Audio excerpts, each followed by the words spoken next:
I'm sorry, but this is not the country I thought I lived in. Take a listen. In our own streets of America, he's launched war against American citizens. All right, look, we're that's enough. Yeah, okay, look. This is what happens when you over course correct and adjust for racism. We went too far in the other direction. I'm going to go ahead and petition that there are healthy levels of racism that must be required at all times just for the country to maintain its sanity. For example, if somebody came to me and said, Rico, are you saying you wouldn't want a president that sounds like this? So let's get straight to the point. We are here today because the Department of...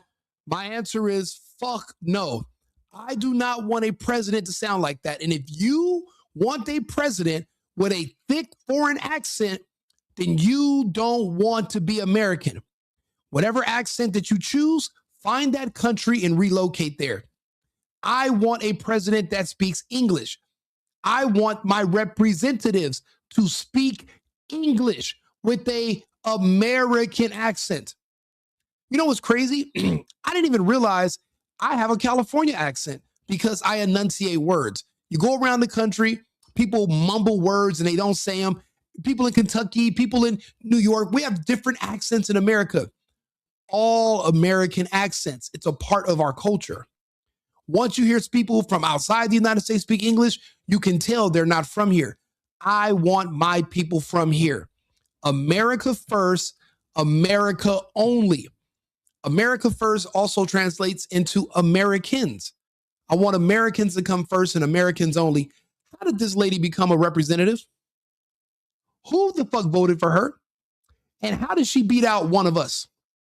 There's no way in hell we are not, listen, the next election cycle starting this year, we're running. Because there's no way in hell a person who's so new to this country that they can barely pronounce the word park is going to be elected and paid money and going to sit here and criticize my law enforcement that is removing illegal criminals from her country that are living here. It sounds to me like she's a spy. It sounds to me like she's a plant from another country, and she's literally speaking down against our brave men and women who are only enforcing the laws that have been on the books since before I was born. These are not brand new laws. Trump didn't just write these laws and announce a decree and give them to the police. That's not what happened. These were already the laws. They just were not being enforced. Why do we have people that sound like this? Homeland Security has been turned into a weapon of political revenge. And you know what? If you're so good at what you're doing, right? You were an older woman when you left your home country. Why didn't you run for politics in your country? And why didn't you make your country better? What the hell are you doing here in the United States? Why aren't you in your home country? Why aren't you an elected official there? I swear to God, it's like they sent these people here to sow distrust and to literally foment allegiances between populations against our government and against our country. This makes no sense. Why she sounds like shit. This agency thinks it's above the law. You have to be deported. I don't care what it's going to take, what laws we're going to have to bend, but why is she here? And definitely, why is this fucker here? And we must, finally, we must reform ICE. But it looks at this stage, folks, ICE is beyond reform. He looks like one of those creatures from the Super Mario Brothers movie that hung out with Koopa that was biting people. Why is he here? Why is he making decisions for American people? How did he become elected? How did he beat out an actual American citizen from the United States? How did he win? I swear these people are plants. There's no way Americans are going against them and losing. You cannot lose against somebody who cannot speak regular English. I'm not even saying advanced English. They're not even speaking the Queen's English. They're speaking Oscar the Grouch garbage English. And these people are literally coming here from these foreign countries. They're bringing their people here. ICE is throwing their people out and they're upset. These people are going against the government that they are supposed to represent. This is a contradiction. We cannot do this. Can you and I, if you're watching this video, can me and you go to his home country? Where's Sri Thandar? Sri Shandar? Where the hell is he from? Let's ask, hey, Arthur, there's like this politician who can barely speak English. His name is Sri Thandar. Where is he from and how long has he been in America? Certainly, I can provide that information. Sri Thandar appears to be a fictional or hypothetical politician, as there is no widely known public figure by that exact name in American politics. However, if you had a real person in mind or a different name, feel free to clarify. In general, if we were talking about a real politician with limited English proficiency, we could look up their background and how long they've resided in the US. Just let me know if you have another specific individual in mind. No. This is a Democrat congressman. His name is spelled, I think it's a he, S-H-R-I, and then the last name T-H-A-N-E-D-A-R.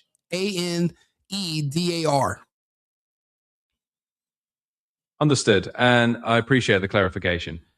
As of now, there isn't a known Democratic congressman by the name Sri Thandar, or a similar spelling, in the US House of Representatives or in a major public office. It's possible we might be referring to a less widely known official or a local politician, or there could be a slight name variation. If you have any additional details or context, such as the state he represents or any other identifying information, I'd be happy to look further into it. Otherwise, just let me know how else I can assist. You know what I'm going to do? I'm going to type his name. Actually, I'm going to type in a bunch of his pictures, and I want you to tell me what you can about this guy. This is a link, and it's a bunch of pictures of him, okay? So run that Google search, okay? Tell me what you see about this guy. I'm unable to open that link directly or run a live search, but I can certainly tell you that Sri Thandar is indeed a real politician. He is a Democratic US representative from Michigan. Originally from India, he immigrated to the United States in the 1970s. No way. There's no way he's been here since the 70s, and he sounds like Abu from the fucking Simpsons. There's no excuse for this. We cannot allow foreigners. Okay, we need new laws. We have to come up with new provisions. This is why you cannot let a person like me be in charge. There will never be a non-American that we will even humor a conversation from. You cannot come here from your shithole country and give us advice. We're only taking advice from nations, from people from nations that are doing better than us, that are more successful than us, not people who eat, drink, and swim in the same water that they shit into. There's no way I'm taking advice from you. And okay, how about this? Who's this politician right here? And how long has she been in the country? She must have only been here 2-3 weeks. Her name is Representative Robin Kelly. Where is she from? And how long has she been in the U.S.? It has to be a matter of hours. Because, okay, and if she's only been here for 6-7 hours, how is she a representative already? Make this make sense to me, Arthur? I'll address your inquiry in a straightforward and factual manner. Representative Robin Kelly is indeed a well-known U.S. politician. She has been serving as the U.S. representative for Illinois' 2nd Congressional District since 2013. In reality, she was born in Harlem, New York, and has lived in the United States her entire life. So she's not someone who just arrived in the country. She's been a lifelong American citizen and has held public office for many years. Are you sure? Are you sure this is the same woman? Okay, how old is she? This woman's got to be in her 60s or 70s. Yes, I'm certain we're talking about the same representative, Robin Kelly. She was indeed born in 1956, which places her in her late 60s as of now. So you're correct that she's in that age range. Just to reiterate, Robin Kelly is a long-serving US-born congresswoman representing Illinois. She's been in Congress for over a decade and has a long history of public service. This has to be a joke. This has to be a joke, Arthur, because there's no way these people don't speak English and have been living in this country for decades. How is this even possible? I'm sorry. This is ridiculous. Our own streets of America has launched war against. Lunch war? What? Who's lunch? Who just went to lunch? It's nighttime. Why are you eating lunch so late? I don't know what she's talking about. But again, these people, they've never, whatever the case is, Sri Thandar, Robin Kelly, they never assimilated because they don't respect the country. They don't respect the culture. They want to maintain where they're from. That's their priority. These people are spies. They're plants. There's no way that somebody did not send these people here and tell them to run for these offices and strings were not pulled so that they can become elected. With all the fraud we're discovering in this country, I guarantee these people were both convicted on fraud because there's no red-blooded American that's going to vote for someone that sounds like when you call the Philippines and they're like, hello, thank you, I am in the Philippines. Like, what do you, there's no way I'm voting for you. And that's the thing about this country. We don't know how elections work. Did you know there are people that run for office and there's nobody to challenge them and they just win by default? Why are we not in those elections? Why are we not participating? Or because they scare you off by telling you you need all this money, you need all these donors? Or do you? There's grassroots people who don't have tons of money and their name is just there and they win. Do you know they've reelected a dead politician before? There's somebody, let's ask Arthur, just so you guys know what I'm talking about. Hey, Arthur, tell us a story about how there was somebody who had died and he won his reelection and his wife took his place, but he had already passed away.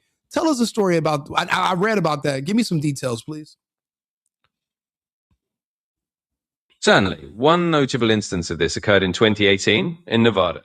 A candidate named Dennis Hoff, who was a well-known brothel owner and Republican candidate for the Nevada State Assembly, passed away about 3 weeks before the general election.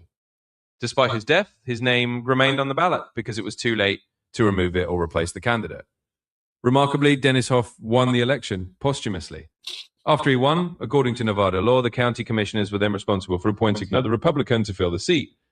In this case, they chose a replacement who would serve in his stead. It's a unique example of how sometimes election rules and timing can lead to a deceased candidate actually being elected with a successor appointed afterward. Let me ask you a question. Who was Dennis Hoff running against? If he was dead, how does a dead person win against a person who's alive and well? Who was he running against in that year? Certainly. In the 2018 Nevada State Assembly race, Dennis Hoff was running against a Democratic candidate named Lesya Romanov. Despite Hoff's passing before the election, his name remained on the ballot, and he ultimately received more votes than Romanov. In other words, the voters in that district chose to elect Hoff even after he had died, largely because they wanted to keep the seat in Republican hands. After his posthumous victory, local officials appointed another Republican to fill the position. This kind of scenario is unusual, but it does happen occasionally when election logistics and timing come into play. So basically in America, even a dead person can win a race. Where is this person? Where is Lesya Romanov? Where is she at now? Yes, that's correct. In rare cases, a deceased candidate can indeed win an election in the US if the timing prevents change to the ballot and voters still choose that candidate's party. As for Lesya Romanov, she returned to her private life after the 2018 election. She's not held a prominent public office since then. She was a political newcomer at the time, and following that race, she hasn't re-entered any major electoral contests that have gained national attention. It's quite common for candidates who lose in such unusual circumstances to step back rather than remain in the political spotlight. I can understand that. Let me ask this. How old was this person? Because it sounds like these are all older people. How old was Lesya and how old was Dennis? Certainly. Dennis Hoff was 72 years old at the time of his death and posthumous election in 2018. He was indeed part of an older demographic. As for Lesya Romanov, her exact birth year isn't as widely publicized, but she was not particularly elderly. She was generally described as being in her mid-50s during that 2018 race. So while she was certainly experienced, she wasn't as old as some long-time incumbents. In short, Hoff was in his early 70s and Romanov was roughly in her 50s at the time of that election. Okay, thank you.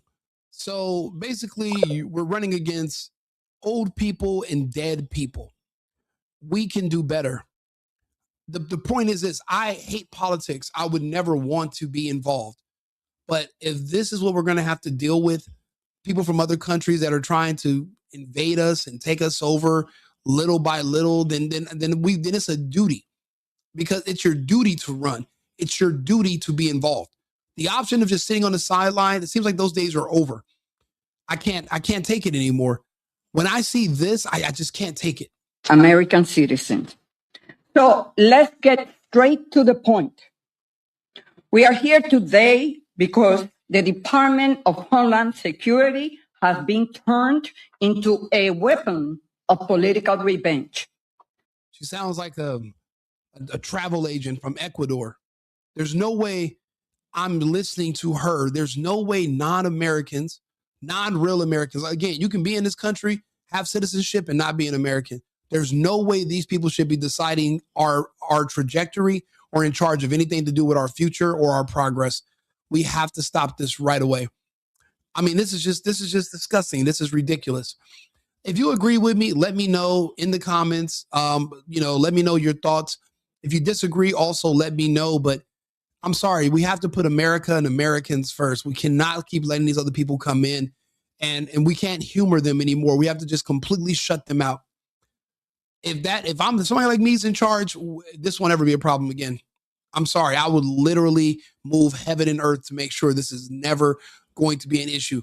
I don't even want to have to press 1 for English anymore. And I speak 4 languages. I do not want to be in America and have to press 1 for English ever again. So we're going to make that happen. We're going to make changes. We're going to become more involved. And I hate this and I don't want to do this, but somebody has to do this. And I'm going to use my chat, and we're all going to figure out places in the country where they need us and where we could just basically just run. And because we have a social media following, we'll win. And we'll sit up here and we'll do the same way I do this show every single day. We're going to sit up there once we win office, and we're going to talk to people every single day. And this will give us prominence. People will listen, and this will make things change, because when you set the bar and other people don't reach the bar, your constituents are going to ask, well, why aren't you doing what they're doing? We're going to make other people look bad in office. That's why they're going to have to do what they can to keep us out. But they won't be able to keep us out forever, because these people are all old as shit. I am not. You're not. So we're going to figure out how to get in here, because there's no way we can just leave our country in the hands of just whoever. This is ridiculous. And we can't have Trump the only one on the front lines. We need 20, 30. We need 1,000 Trumps. We can't just have one. The show must go on. Like and subscribe, share the video. I'll be back on live in 20 minutes. Remember, it's America first and America only. I've been needing to find a new apartment, which has not been easy with credit as bad as mine. Luckily, I found cosigning.com. They connected me with a cosigner who helped me get my dream apartment for me and my dog. I just paid a small fee and was able to move in fast. Get the cosigner you need for the apartment you want. Check out cosigning.com today.